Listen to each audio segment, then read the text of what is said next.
judiciales, señores procuradores regionales y provinciales, panelistas, moderadores, queridos funcionarios de la Procuraduría, organizadores de este evento. Hace unos minutos estábamos reunidos con la clase empresarial de este departamento y les decía yo que tal vez lo más que hemos ganado y lo máximo que hemos conseguido en este diálogo que se ha iniciado sobre la variable ambiental en este departamento ha sido la recuperación de la confianza entre unos y otros. Cuando uno obra de conformidad con la Constitución y con la ley, se crea un ambiente fértil para el diálogo, para la construcción de lo público, para la definición de políticas públicas y, por supuesto, en el caso particular de las decisiones judiciales, para el acatamiento de las decisiones judiciales de conformidad con lo que exige no solo el ordenamiento jurídico, sino el propio desarrollo de una región tan importante para Colombia. Y ese ha sido el fundamento, yo diría, de lo que hemos hecho en materia ambiental en la Procuraduría General de la Nación. Un tema que estaba a la vera del camino, un tema que era marginal, un tema que no tenía la centralidad que le hemos venido otorgando, sin fundamentalismos, como muchos quisieron presentarlo en un momento dado, en la certeza además que la construcción del desarrollo tiene esto no solo como una variable transversal, sino como una variable prioritaria. Parte del gran cambio cultural que necesita Colombia arranca de ahí, arranca de dejar consideraciones que fueron siempre casi que subliminales en relación con el medio ambiente y que hoy, repito, son parte central, son la premisa mayor de cualquier proyecto de desarrollo. Eso acompañado además de una ciudadanía muy activa, porque a diferencia de lo que fueron los activismos ciudadanos de los 60, los 70 y los 80, el tema ambiental hoy es mucho más que un tema de activismo y es un tema más bien de preocupación ciudadana, es un tema de acción ciudadana clara hacia la construcción de políticas en donde particularmente en lo que se refiere al agua, por ejemplo, está claramente consignado en documentos internacionales, en consensos internacionales, en la consideración de bienes públicos globales que hoy son amparados, repito, por muchas instancias a nivel global. Esto no se había visto en el pasado.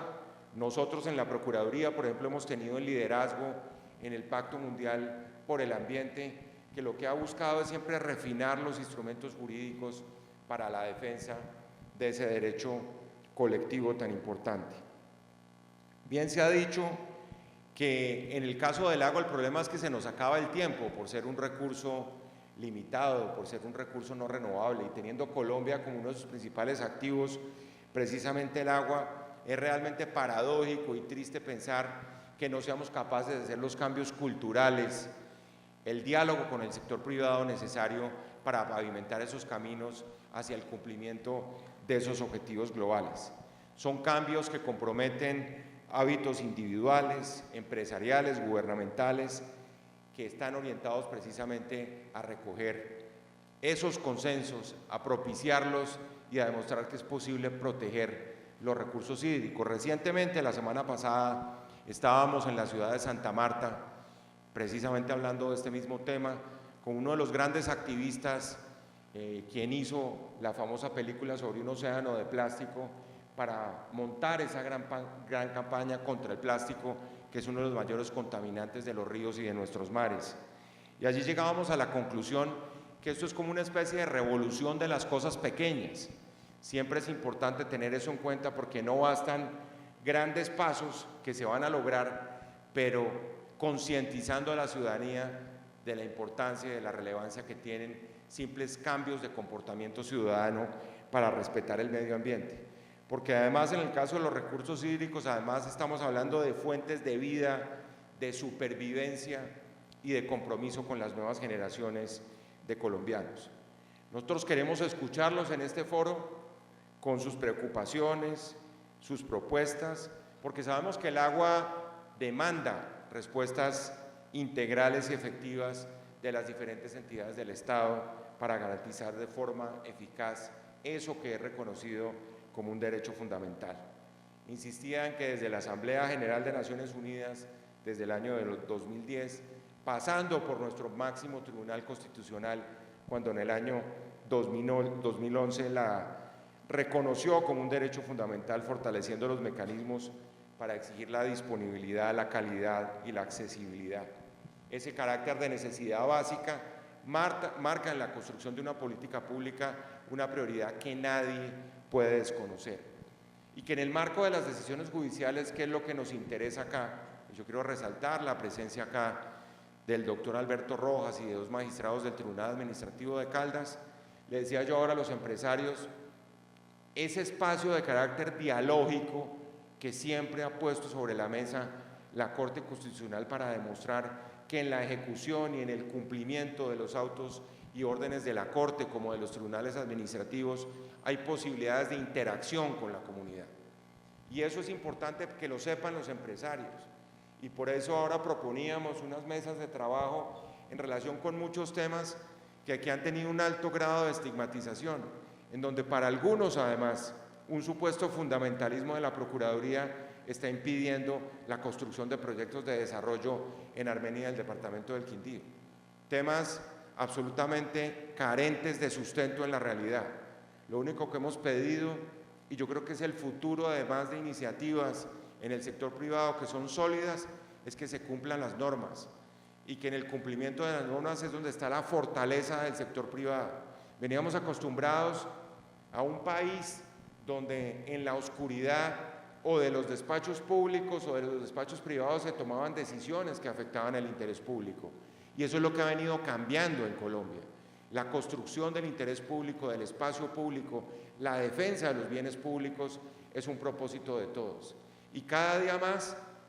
ganamos terreno en esa discusión y por supuesto no estamos dispuestos a perderlo. Y sabemos, repito, que la fortaleza del sector privado radica precisamente en la defensa del principio de legalidad. Y por eso seguimos en esa tónica. Otra cosa era que en el marco de la anarquía pasada se creyera que cada cual hiciera lo que le venía en gana y que en consecuencia al tratar de poner unas reglas de juego pues están estableciendo limitaciones, obstáculos, cuando la interpretación es exactamente la contraria. Eso quiero resaltarlo porque al fin y al cabo tenemos metas también, están en el plan de desarrollo, están en los compromisos internacionales de Colombia, por ejemplo, en los objetivos de desarrollo sostenible en términos de cobertura que han sido planteados aún por el Poder Ejecutivo.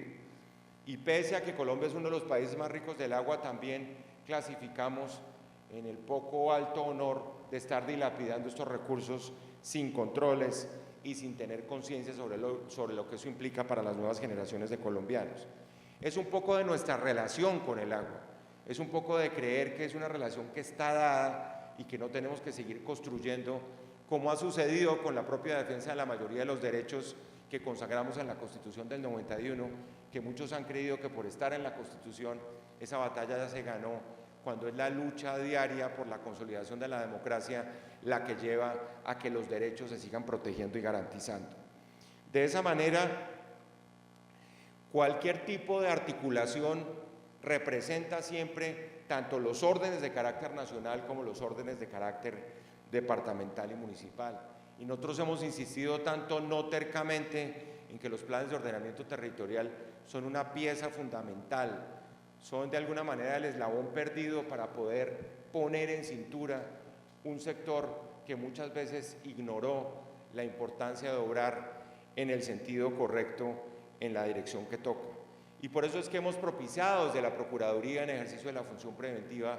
una cantidad de acciones, en donde los municipios y los departamentos deben aportar su conocimiento de la región de tal suerte que haya una articulación con los propósitos del Gobierno Nacional en esa materia. Porque ordenar el territorio no es simplemente negociar con quien quiere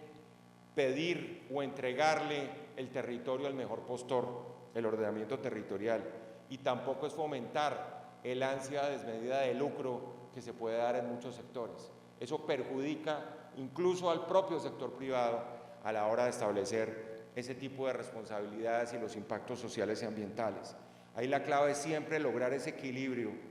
que a veces es tan esquivo de un desarrollo sostenible, dándole prioridad precisamente al recurso hídrico, pero dándole prioridad también a las necesidades de las comunidades. de tal manera que los planes de ordenamiento territorial, como estoy seguro se va a ventilar aquí a lo largo de estos minutos, son garantes de la protección del recurso hídrico como tales. Y en ese sentido, quiero que aquí también en estos minutos o en estas horas que vamos a estar aquí reunidos se hable de las implicaciones de la acción popular. Nosotros hemos estado convencidos que las acciones populares son esa herramienta que sirven para la protección de los derechos colectivos, que en el caso particular van a servir para frenar toda la contaminación que supone el recurso hídrico, la necesidad de poner a los protagonistas del desecho y de los vertimientos de aguas de forma desorganizada en el centro de las preocupaciones a nivel de la ejecución de las órdenes que ha dado el tribunal. El 31 de enero de este año, todos ustedes lo saben, el tribunal nos dio la razón y declaró un estado de cosas inconstitucional en la Armenia por la reiterada vulneración de derechos de la comunidad.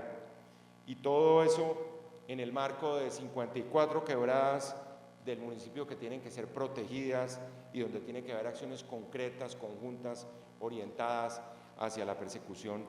de ese objetivo. Yo no quiero resaltar detalles de esa decisión en el marco de la acción popular, pero lo que sí quiero poner de presente es la necesidad del cumplimiento de esa decisión de manera mancomunada. Ya lo decía, habrá forma de establecer de manera muy transparente en muchas mesas de trabajo cuáles son, si son de manera gradual, las políticas que hay que poner en marcha para cumplir con esas decisiones de nuestra jurisdicción contencioso administrativa. Porque además esa decisión del 31 de enero del 2019 se encuentra en firme y está ejecutoriada. Y esa es la razón por la cual hoy, 12 de abril del 2019, vamos a instalar aquí el comité para la constatación de la ejecución de las órdenes contenidas en esa sentencia. Repito, aquí no se trata simplemente de decisiones unilaterales que se conviertan en impedimentos o en obstáculos para el desarrollo de los proyectos aquí en la ciudad, sino de oportunidades de diálogo que siempre son un espacio nuevo de construcción y de fortalecimiento de esas iniciativas. De tal manera que lo que estamos esperando es que con la constitución en ese comité, con la presencia de la Procuraduría en ese comité, aseguraremos que se cumplan las órdenes y que se materialicen en la protección de las fuentes hídricas, garantizando ese derecho fundamental de los ciudadanos. Yo quiero terminar solo agradeciéndoles a ustedes y destacando además el momento que está viviendo el país. Estamos ya prácticamente a 6 o 7 meses de las elecciones locales. Este debería ser un tema que debería ser materia del debate electoral local, y yo por eso invito tanto al sector privado como a la comunidad académica, a los señores veedores y líderes y lideresas sociales aquí presentes, a que este tema esté incorporado en la agenda de discusión en el proceso electoral que comienza en el departamento y la ciudad. No nos olvidemos que los procesos electorales tienen esa gran ventaja y de alguna manera perder la oportunidad de discutir abiertamente lo que viene en esta dirección va a ser desechar una ocasión que no podemos dejar a la vera del camino sin que se señalen con toda claridad de parte de los candidatos a todas las corporaciones públicas cuál es la posición que aquí se va a fijar. Nosotros como Procuraduría lo que les podemos prometer es más que un acompañamiento, es la participación directa en esas mesas de trabajo que se van a crear, la participación directa en esos debates, por supuesto como garantes del equilibrio, de la imparcialidad que es propia en materia de las épocas electorales, y reiterar además que la gran garantía, la mayor de todas las garantías, es que sea nuestro Poder Judicial el que esté avalando este tipo de decisiones. Parte de la cultura que se impuso en la Constitución de 1991 y que ha fortalecido tremendamente la justicia a la hora de la garantía de los derechos de las personas ha sido el papel que ha jugado nuestra honorable Corte Constitucional y los tribunales administrativos a la hora de tomar cartas en el asunto y de generar cambios drásticos en las políticas públicas del país, en el caso de variables que han sido completamente dejadas al lado a la hora de construir los procesos de desarrollo. Por eso, ese papel de la Corte y de la justicia aquí es fundamental. Por eso la participación de nuestros procuradores judiciales, particularmente de los procuradores ambientales, sigue siendo crítica. Vean en la Procuraduría una instancia no de retaliación, no de venganza, nunca de imposición unilateral de decisiones en la parte preventiva, sino una instancia siempre de diálogo, de construcción,